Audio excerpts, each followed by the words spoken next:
നാടുനീളെ ശുചീകരണ പ്രവർത്തനങ്ങൾ നടക്കുമ്പോൾ മല്ലപ്പള്ളി താലൂക്ക് ഭരണസിരാ കേന്ദ്രമായ മിനി സിവിൽ സ്റ്റേഷൻ കൊതുക് വളർത്തൽ കേന്ദ്രമാകുന്നു. മിനി സിവിൽ സ്റ്റേഷനിലെത്തുന്ന പൊതുജനങ്ങൾക്കായുള്ള ശുചിമുറികളുടെ അവസ്ഥ ഏറെ ഖേദകരമാണ്. മുല്ലപ്പള്ളി മിനി സിവിൽ സ്റ്റേഷന്റെ അവസ്ഥയാണിത്.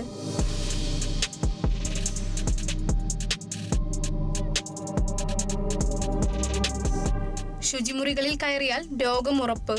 മലിനജലവും മാലിന്യവും കെട്ടിക്കിടക്കുന്ന കാഴ്ചയാണ് കാണാൻ സാധിക്കുക.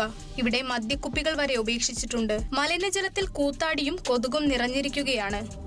മഴയെത്തിയതോടെ വിവിധ പഞ്ചായത്ത് പ്രദേശങ്ങളിൽ കൊതുക് നിവാരണ ബോധവൽക്കരണം ഉൾപ്പെടെയുള്ള പ്രവർത്തനങ്ങൾ തകൃതിയിൽ നടക്കുമ്പോഴാണ് താലൂക്ക് ആസ്ഥാനം പകർച്ചവ്യാധി കേന്ദ്രമായിരിക്കുന്നത്. നിരവധി സർക്കാർ സ്ഥാപനങ്ങൾ പ്രവർത്തിക്കുന്ന സിവിൽ സ്റ്റേഷനിൽ ദിവസവും നൂറുകണക്കിന് ആൾക്കാരാണ് എത്തുന്നത്.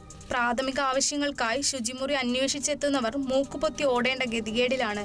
എന്നാൽ ഇതെല്ലാം കണ്ടിട്ടും ഇവിടെ ഇങ്ങനെയൊക്കെയാണെന്ന മട്ടിലാണ് അധികൃതരെന്നാണ് ജനങ്ങളുടെ പരാതി. ബന്ധപ്പെട്ടവർ കണ്ണു തുറന്നു വേണ്ട നടപടി സ്വീകരിക്കണമെന്ന ആവശ്യം ശക്തമാക്കിയിരിക്കുകയാണ്. Kerala vision news, Pathanamthitta.